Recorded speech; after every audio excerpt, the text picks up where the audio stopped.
Mr. Carino? Kayo po yung sangguniang bayan secretary. Opo. And lahat po ng procedure na nangyayari sa sanggunian, alam po nyo dapat, di po ba? Kasi kasama po sa trabaho po ninyo. Yes. Opo. Kasi para bang kayo yung COMSEC namin dito, na nandito palagi tuwing magkakaroon ng meeting yung sangguniang bayan.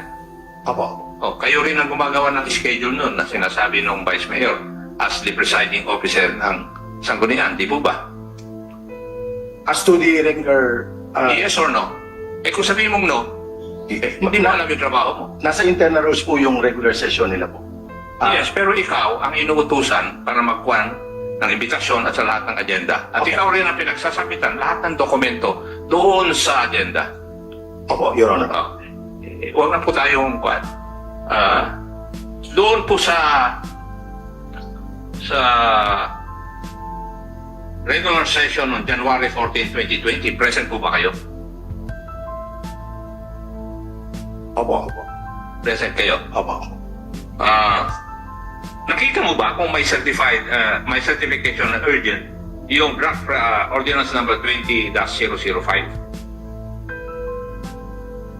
Dapat alam mo kung meron o wala.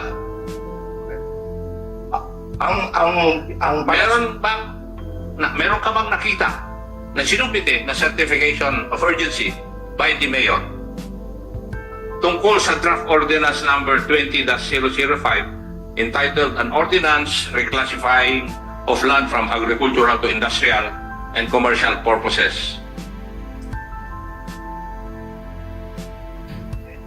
Meron ka bang nakita o may sinumpite ba sa iyo? Yun ang tanong ko. Sagutin mo lang ng yes or no. Your Honor, opo, ganito lang po. Yes or no? Hindi ko na po kasi matandaan ito. Okay. I-check ko lang po sa opisina para sigurado lang po ako kasi dalawa pong nagsasabi na mayroon at wala. And so, as a concerned official, custodian of the record, I just have to be very sure para po hindi po ako malagay sa alanganin. Ano po? Yun lang po ang position natin, Your Honor. Sino po yung gumawa ng pagkadokumento nung regular session ng Municipal Council of San Simon, Pampanga noong January 14? As to the minutes po, Sino po yung gumagawa? Doon sa sa programa.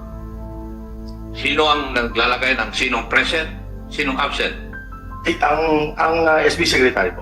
Sino po? Ang SB Secretary po. Kayo rin po ang naglagay dito, sigurado ako, pursuant to this document, na nakalagay dito, Certified Urgent under Office of the Mayor, yung draft ordinance number 20-005. Ikaw ang gumawa nito, ikaw rin ang naglagay, tapos hindi deny mo, hindi mo alam. Your Honor, hindi ko po dinideny yung certificate of urgency. Hindi, ikaw ang naglagay dito eh. Ikaw, sinabi mo, inamin mo doon sa tanong ko na ikaw ang gumawa nito eh. Yung pong resolution. Oo, na pinirmahan ng konsyan, pero hindi ka pumirma. Ang trabaho po ng SB Secretary is to attest as to the approval of the ordinance, Your Honor. Sino ang gumagawa ng minuto? Minutes? Ang SB Secretary po. Minutes nung binabasa ko, iho eh. Ay, opo. Nakalagay dito na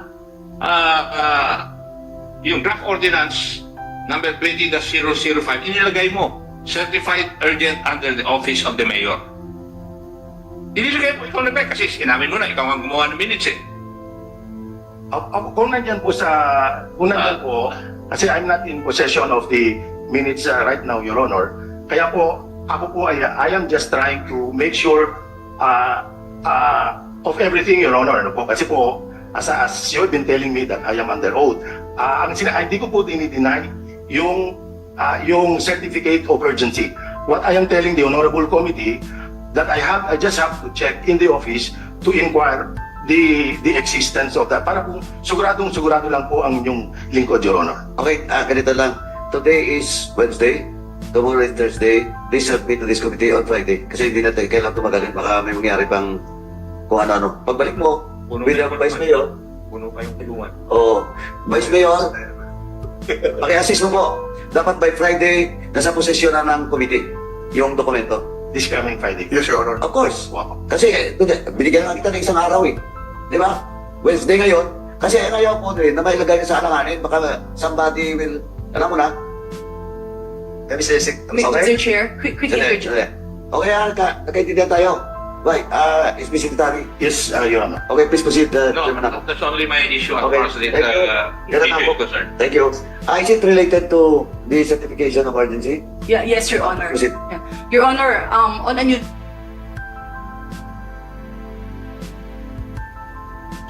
a regular thing in the municipality, or is it an unusual thing? Kasi baka naman po na talagang it's regular practice kaya nagkakaroon ng senior moments at nakalimutan na meron bang na-issue or wala.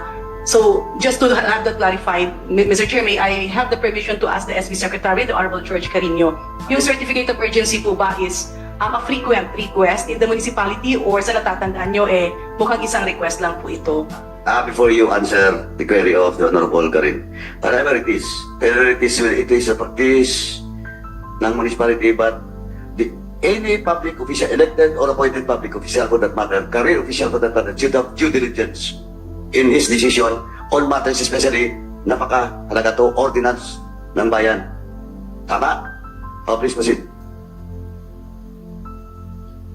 In answer to that question po, Madam Congresswoman, ano po, hindi naman po lahat ng legislative measures is certified urgent. Yeah, Mr. Chair, if I may, let me rephrase my question. My question is not kung lahat ba o hindi. My question is, the issuance of a certificate of urgency, ito po ba pangkaraniwan, let's say na nagagawa once in a month, or once in every quarter, or isang beses lang siya nagawa, so that we can establish na baka naman hindi sadya na nagkaroon ng confusion?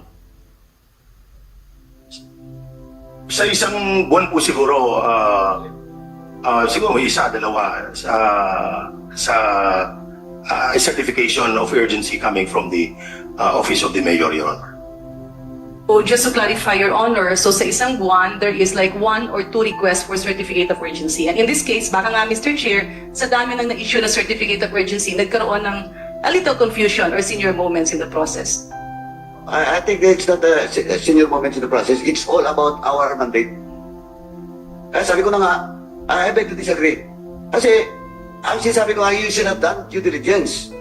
Kung naging practice yun, just like what is happening also in the other towns of Pampanga, in Mexico, Pampanga, parang ganun na nga ang nangyari sa buong bansa. Now, we do not want... Yun yung sinasabi ko. Now, if it is not practice, with this investigation, tapusin natin yan. Kasi, sabi ko na nga, lahat ng mga public funds dito sa committee ko, hindi pwede yung ganun. Hindi pwede yung ganun. Kaya, sa akin lang, sanggunian, the mayor, former mayor, the incumbent mayor, of course, SB Secretary, para sa akin, unusual yun. Na every month, isa o dalawa na may certified urgent ang isang chief executive. Diba? Anyway, binuksan na rin natin yan. Please submit to this committee since 2020. All those documents pertaining to certificate of urgency by the mayor, by Mayor Punsalan, Mr. Chairman, until he was suspended. Please submit to this committee para nakita natin, justify yung question that was raised by the Honorable Karin. Mr. Chair. Can you commit to that? I will obey, Your Honor. Vice, please. Yes, Your Honor. Siguro naman sa record siya pa yan since 2020. Mr. Chair, including the acting. Yeah, of course. Kasi 2020 hanggang ngayon, pag-exhibit. Baka nauso na yan dyan. Same as what is happening in the other towns. Yes, Mr. Chair, please proceed. May I ask George Carino? Sir, when was the resolution tackled? January 14, 2020? Is that correct? Opo. Yeah, and in accordance with what we have discussed, it was signed by all the members of the Sangguniang councilors. Is that right? Ikaw na nagsasabi na hindi ka sigurado. Tama? Sabi mo kanina, hindi ka sigurado. Dun sa mga signature. Yeah, sa urgency. Sa urgency lang. Okay. Opo. Hindi. Okay. Ang next question ko sa iyo, was the SB Ordinance number 20-005 approved by the members of the council? Yes, Your Honor. And you certified it as correct? Yes, Your Honor. O in that case, there is a certification of urgency because you approve the same ordinance. Di ba? That was approved on the same date, on January 14 and 2020. So, kung in-approve mo yung ordinance on the same date, that precludes that there is an urgency. Nandito nakapirma ka, oh. So, meaning, alam mo, na urgent yung resolution that was given by the mayor. Dahil attested ka dito eh, ordinansa na to eh. Di ba? Nung matakad yun yung resolution, then, you approve the ordinance. That is urgency. O, ngayon, hindi ba siya i-deny? Sabi mo, sir, meron nga po. Tama? Sir, may I Alam mo, bro, mas makalalo kang malubog. No, baka lalo kang malubog dahil tinakil yung resolution about the urgent resolution filed by the mayor, and then on the same date, January 14, 2020, you approve the said ordinance. Documents cannot lie. Okay? Huwag ka na magsalita, brother. Baka malubog ka. We don't want you to put in our custody yet. Ha? So, Mayor, meron lang po kita tanong about sa... kasi yung kinaklasify po nating property is under sa grupo ninyo, agricultural. Is that correct? Tama po. Tama. And then, the very reason why you filed the resolution for reclassification is because to cater a certain industry. Am I right? Tama po. At ang certain industry yun ay tinatawag natin na what industry is that? Greenland Greenland po. Recovery Center. Tama po. Okay. Comsec, can we kindly show the picture? Why did you put it in the middle of land? Before you proceed Ayan, now, nakikita ko. and I will show the video. I just want to ask if SB member Beda Pineda is present. Wala. SB member Flores present. Sa okay ba yung seat na lang po? Because I will ask you about the balikan ko lang ha. Kasi, former ba siya? Former SB or ABC? Okay. This is not anymore related to Ordinance 20-005? It's still related. And then please, Yes, this is the subject of the ordinance.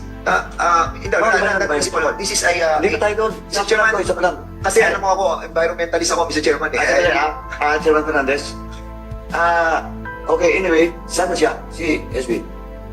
SB, tapusin ko na lang to kasi lahat ng mga resource person doon sa certificate of... Your wish is my command, Mr. Chair. Pakiupo na lang po muna. Do you confirm? Pakiupo na muna. SB. I am taking your oath, SB. Nag-ate ka ng oath, okay. Tapos na. Ano po? Concept, please, and this is the oath of SB Flores. Tatanungin ko bakit matras. Thank you. Do you confirm that during the deliberation last January 14, 2020, are you present during that discussion with regards to the approval of reclassification ordinance number 20-005? Yes, Your Honor. So, did you join the approval of such ordinance? Yes, Your Honor. And later, what happened? There was a case filed on that particular ordinance. Is it correct that you have sent a letter addressed to the office of Vice Mayor with your withdrawal to such ordinance, your vote? Yes, Your Honor. Why? Because the undertaking by the owner, the supposed requirements were not been submitted. So you found out that the requirements required to reclassify such agricultural lands was not fully complied. Yes, Your Honor. And that's the reason why you withdrew to a letter to the office of the Vice Mayor. Exactly. Okay. Will you, SB member Beda Pineda is not present today. So COMSEC is directed to invite SB member Beda Pineda on the next hearing. But initially, kayo po ba ni SB member Pineda ang nag-withdraw? Ano mo ba yun? Yes, Your Honor. O members of the... And Yes. in the bid, Who? Councilor Edwin David. You also withdraw? You wrote a letter to the office of the Vice Mayor? po ako nakahabol, pero nag-withdraw po ako, Your Honor. Why? Kulang din po yung yung Requirements. requirements po, Your Okay. Honor. Thank you. But you're not also suspended? Suspended po. Pero nag-MR po ako. Hinihintay ko na lang po yung mag-grant, Your Honor. You're suspended because of this. Yes po, Your Honor. Okay. Okay, thank you. In the next hearing, we'll invite SB Benida. Ito yung problema no? And let's proceed. Mr. Chairman, I just wanted to be clarified on something that really bothers me. Kasi when I saw this, yung binili nilang lupa na subject to conversion and reclassification for intended purposes, I thought gagamitin nila for the light industry. Pero it seems that this is being used for a heavy industry. Industrial po. At makikita po natin, asan ba? Kasi nasa middle eh. And that's the reason why I'm going to ask Mayor Punsalan, did you find it so cruel, that in the middle of the agricultural land, that under your comprehensive land use program, you try to reclassify yung agricultural to industrial just to cater for this land? Is that your intention, Mr. Punsalan? Mayor? Your Honor, hindi po. Unang-una po, ang pagre-reclassify po ng lupa ay it is the prerogative of Correct. the Oh, yes. Sangguniang Bayan. Nandito yung tanong ko, Mayor.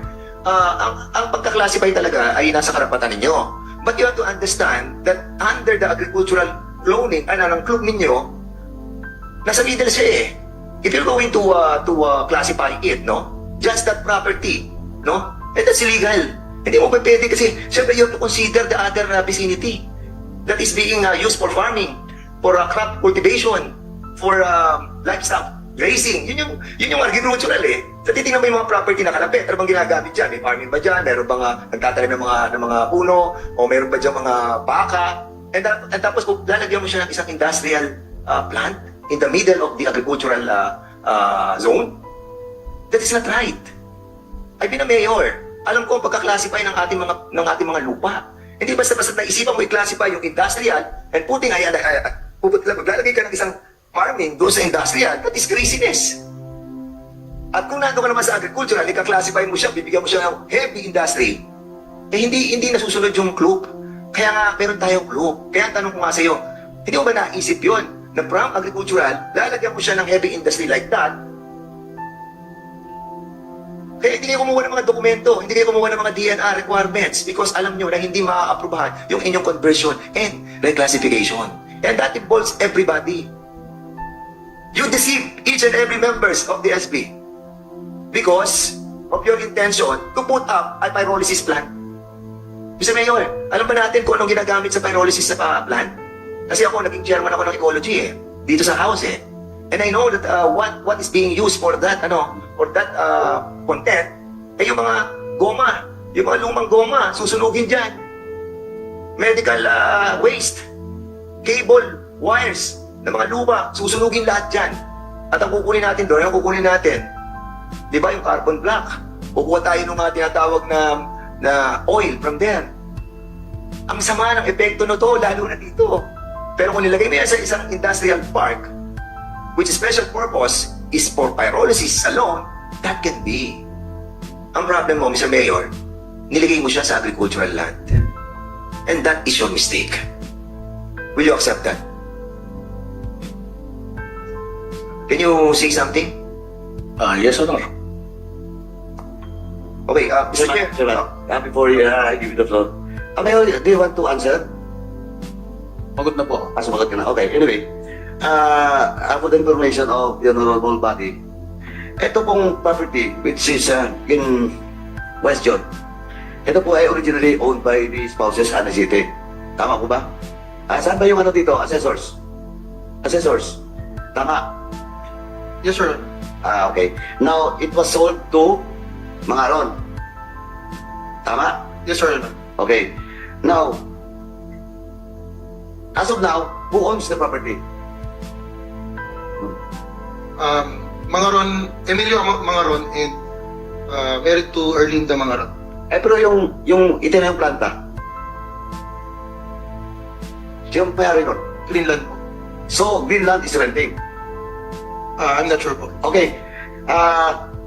COMSEC is directed to invite the spouses, Ana City, Mangaron, Greenland, And of course, land bank. Land bank nandito, no? Land bank special. Before you, I give you the... In relation to what you said, Mr. Chair, yung Ako talaga. SEC lang ng Greenland, makita lang natin yung mga owners ng SEC ng Greenland. Okay. Okay. The Comsec is directed to invite SEC in next hearing. And also for them to submit all the documents pertaining to Greenland. Mayor, as far as you know, who is the owner of that Greenland? Kung alam mo lang po. Hindi ko po alam, Your Honor. Di mo alam? Opo. You're now the OIC mayor, you don't know those plots Hindi operating in your town? hindi po sila nakakuha ng business permit. Yan, understand. Hindi po. Why they are operating? Reviews po. Pero this year, January, hindi ko po sila binigyan. Mayor Poncelan, do you know the owner of this Greenland? Your Honor, ang alam ko lang po is the company is Greenland, but the incorporator wala po akong nakita, no? Kasi since I have no copy of this incorporation. But you gave them the permit to operate. Yes, by Greenland po. The applicant is Greenland. Who is the CEO of Greenland? What I know is Mr. Emilio Mangaron. He is the CEO. Yes. Pero Okay. the ownership is, wala po akong kopya ng kanilang SEC. Okay. Kaya tama Okay. po yung request ni Honorable Daniel Fernandez na we can ask the copy Okay, of let's take. the Now, company. before I give the floor to Chairman Ako, unless Chairman Fernandez has still a question. Okay. Anyway, land bank. Ganito muna, initial lang to. Do you confirm that Mr. Mangaron applied for a loan of in the amount of 60 million to land bank? Yes, Your Honor. Ito yung property. Yes, Your Honor. Please, can you submit all this pertinent documents with regards to the loan being made by Mr. Mangaron with regards to this property as collateral? Okay, Your Honor. We will formally provide you the copy. Thank you. And next hearing. Okay, thank you. Eto na naman. Property na naman. Magkano ba yung magkano ba assessors? Magkano ba ngayon yung property na yan? Because as far as I know, the reclassification of the land was made January 14, 2020. After 6 or 7 months, binenta ni Alicete doon kay mga Garon. Magkano po? Based on my knowledge po, Your Honor, Based on the documents. if based on the document, Your Honor, I will provide next. You provide the document, but based on your knowledge, what? Before, it was valued around 300 to 500. Tama. But right now po, because of the development on that area, currently the market value is No, I'm not asking the development in that area. The price prior to the sale made by Anicete to Mangaron. Kasi pinag-reclassify niyo, di ba? Now, the same, it's a pattern now. Mexico Pampanga ganun magkano? 300 to 500. Yes, sir. Okay. ROT, nandito ba? Yes, sir.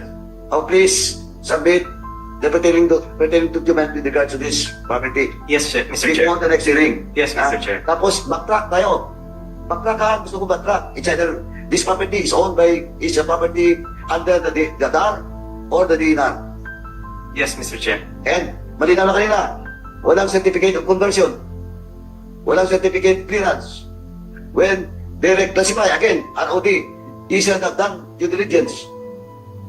Mr. Chair, we do not, it is not within our function. Hindi nga eh. Of course, it is not within your function. Kaya nga, ito, investigation in aid of legislation. Because your charter and your mandate should be amended. Yes, Mr. Chair. Kasi yun ang lagi yung sagot. Kasi registry lang kami. But you should have done due diligence. You should have checked the record. And please submit to that in this committee before the next hearing. Yes, Mr. Chair. And that property, assessor, please submit to us the documents pertaining to the price per square meter before the previous owner, before Alicete, and now. Now, what's the price? Currently, the price ranges from 1.5 to 2.5 po. So from 300, That's the actual price na po. May date of sale po.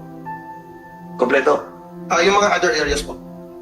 Who made that deed of sale between Alicete and Mangaron? Yun po, wala po akong details po. I'll check on my Alam ba? Land bank property na, di ba Alicete ang apply for loan? No, Mr. Chair. Our borrower is spouses Mangaron. Maganon. Yes. So tama po, 60 million.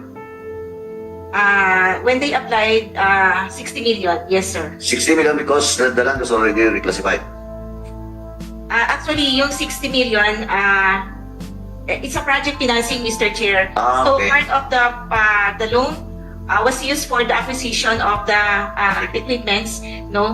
And the 30 million was used for the construction of the pyrolysis plant. Construction of the plant. Okay. So, collateral lang yung lupa.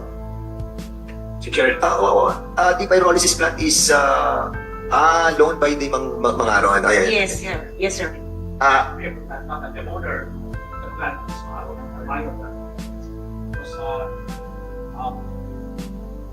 Mayor Punsalan, I think, stated that he's not aware as to the ownership of the plant. So very clear from the land bank that the mga spouses obtain a loan for the establishment of the subject plant.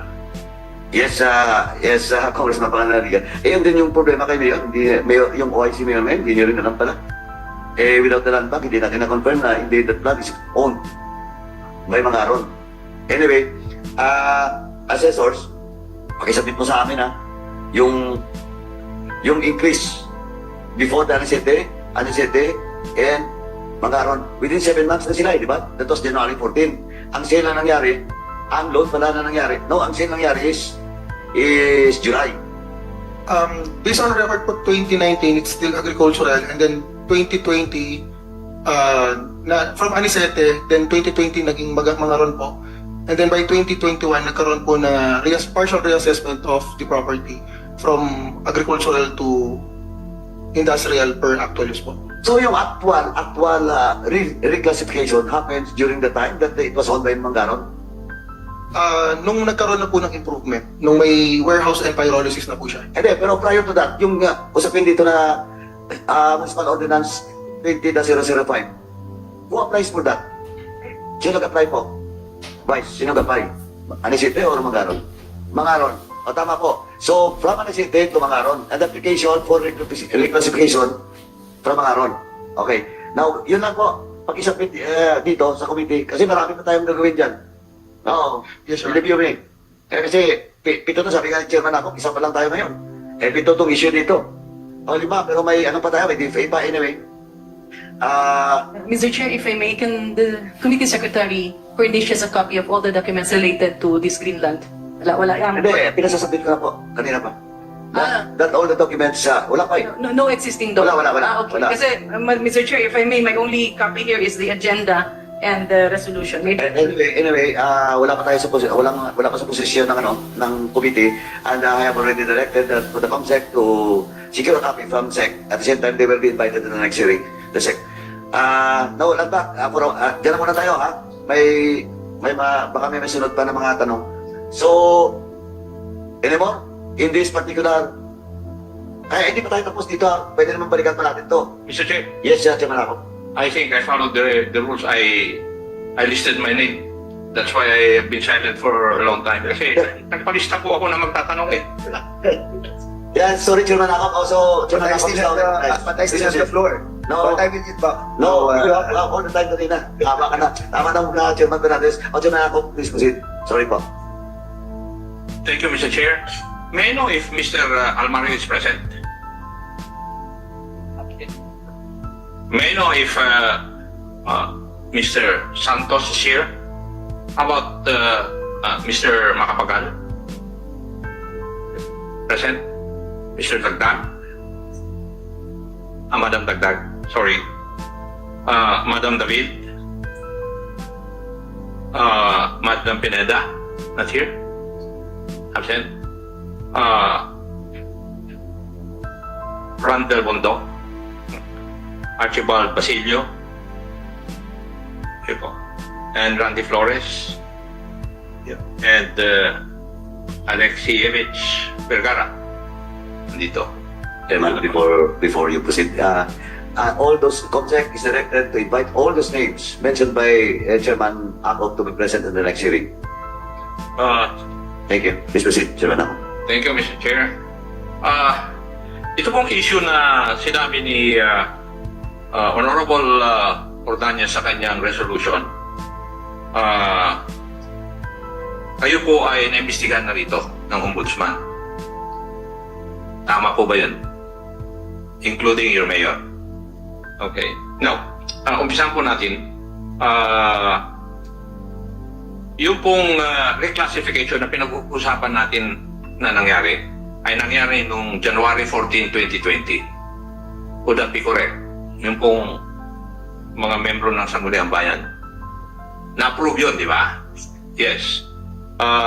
Matanong ko po kayo, lahat po ba kayo nagpapatunay na yung protocol ng reclassification of land ay hindi po nasunod?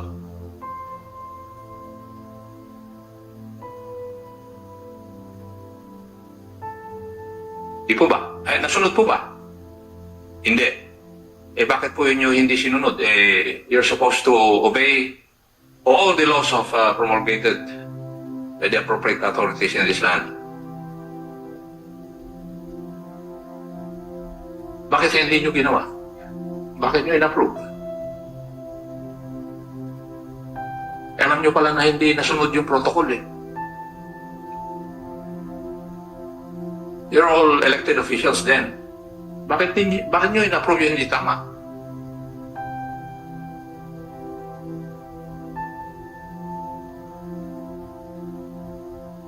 Sige, sagutin nyo ako. Bakit nyo in-approve yung hindi tama? Alam nyo hindi tama, hindi nasunod yung protocol. Bakit nyo in-approve?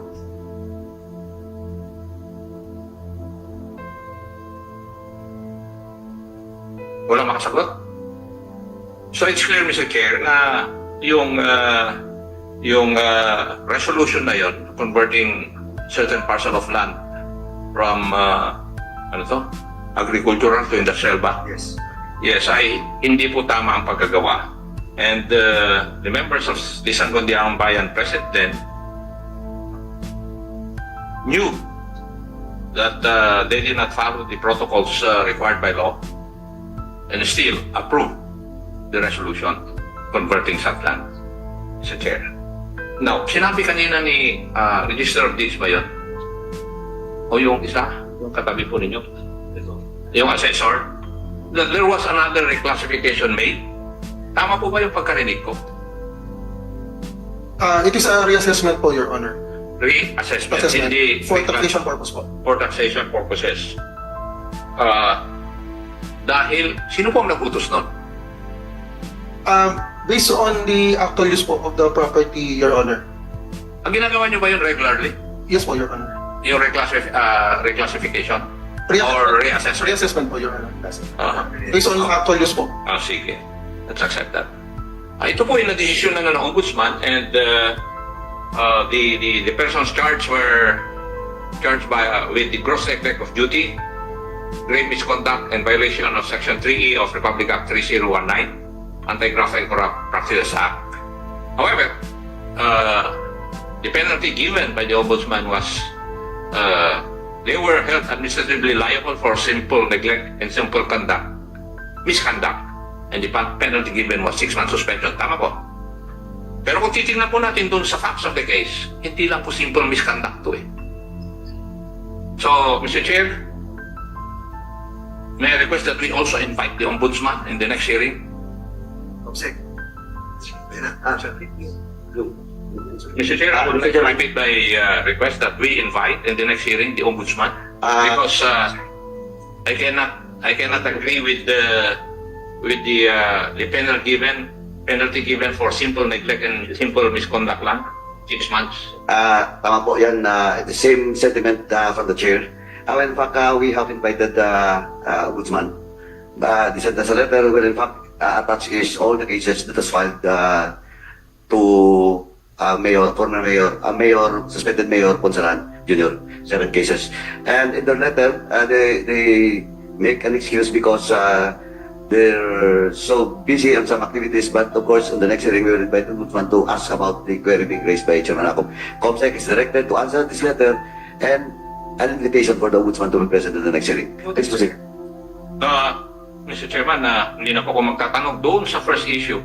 na iniraise ni Honorable Ordonez insofar as his resolution is concerned. Pero dun sa second, third, and fourth, magtatanong talaga ako. Thank you, Mr. Chair. Please proceed, Chairman Fernandez, Identa din sa Chairman Fernandez and all the members of this committee. Umiwalay na muna tayo doon sa first topic because we have still 7 topics now to be discussed. But anyway, hindi pa tayo tapos doon. No? Second topic tayo ba? Yeah, second topic tayo. Bumalikan natin yung first topic on the next hearing because this is just an initial hearing on where in fact those involved in this transaction are not yet present in the next hearing. The complainant, Mr. Mangaron, Anisete, and of course the ROB is present. Assessors, please submit all the documents pertaining to this issue on the next hearing that was requested by this committee. Okay? You want to proceed on the next topic? Yes. Okay. With the indulgence again of Congressman Ordonez, I can start the line of questioning with regards to the second issue, which is the anomalous land purchase of parcels of land for expansion of the municipal home of San Simon, Pampanga. So, my question is, siguro sa ano muna, sa Sangguniang. Sino ba sa Sangguniang ngayon? Ang Vice Mayor. Sino ang Vice Mayor? Kayo po yung acting ng Vice Mayor. But this particular anomalous land purchase, alleged anomalous land purchase of land, time lang po ninyo to hindi. Sino po yung former Vice Mayor? See? Sino nag-attest? Sino po dito nag-approve ng resolution authorizing the municipal mayor, Bunjo Esponsalan, to purchase the land sa surrounding the municipal hall? Sino pong SP Secretary was the Vice Mayor then. With regards to the authority given to the Mayor to purchase lands for the expansion of the municipal hall. I think that is the time of Vice Mayor Wong. Vice Mayor? So si Vice Mayor Wong pa to. Tapos, kayo na rin na SB Secretary during Opo, that time. opo. Okay. Siguro my first line of question is why Mayor Ponsalan, you asked for this for the authority to purchase the property. Opo. Is it always the procedure of the municipality of San Simon to right away ask for the authority to procure a property, considering that the first procedure that we need to do prior to the procurement is to ask an authority to negotiate.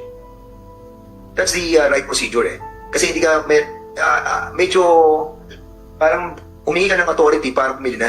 But kami normally ginagawa natin diyan sa tax code sa LGU is for us to ask authority to negotiate para makita natin kung ano yung mga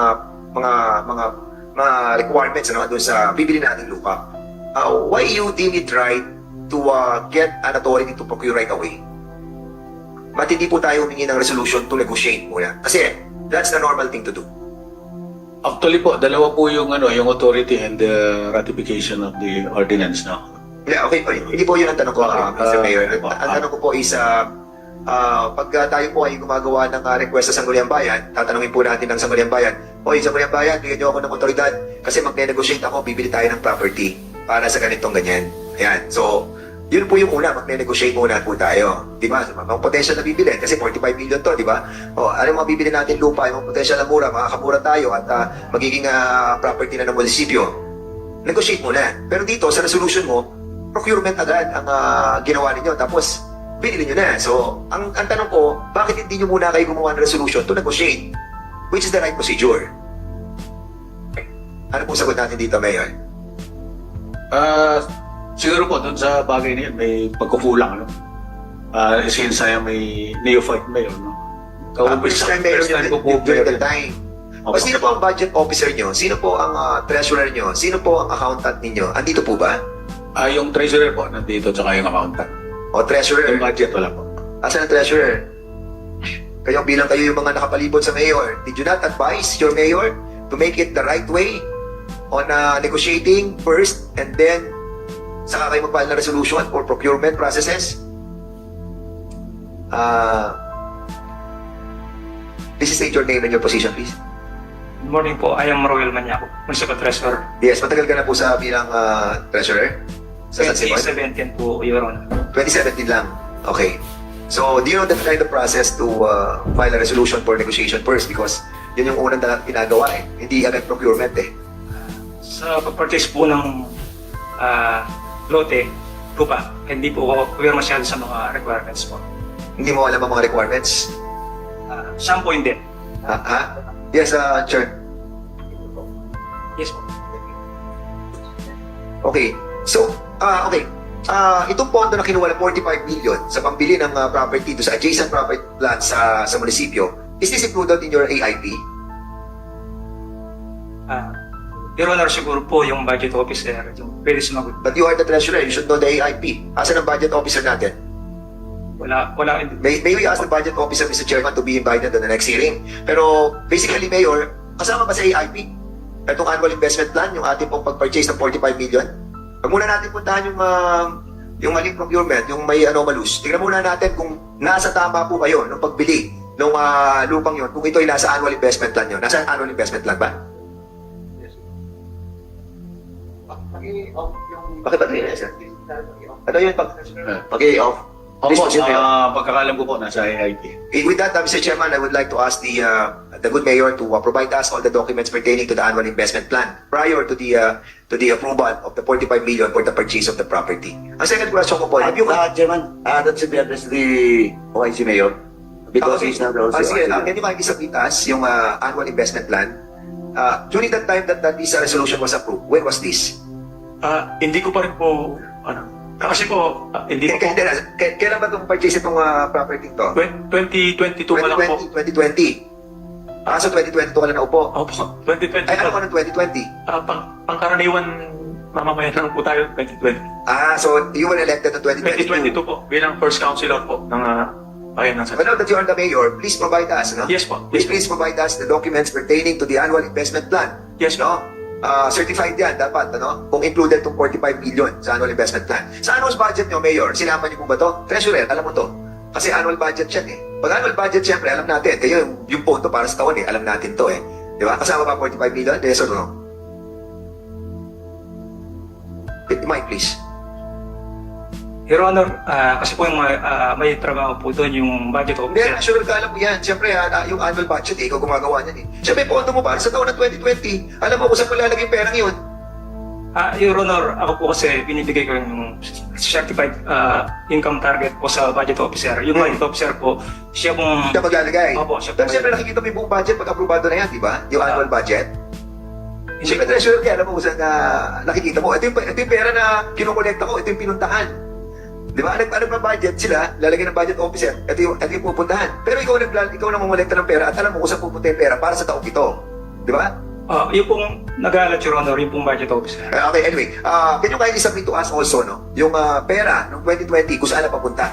At also, the budget officer, please be reminded that you have to submit to us, no? Yung kung ano yung mga pinocure, kung ano yung mga nilagay tungkol sa annual budget nyo nung taon ng 2020, no? So para malaman po namin kung paano nyo ginamit yung 45, kung saan nyo kinuha yung 45 million. Kasi, is this, Mayor Monsalan, is this 45 million for the purchase of that parcel of land, no? Alam natin kung saan natin kinuha to. Anong pondo pinagkuha na natin ng 45 million?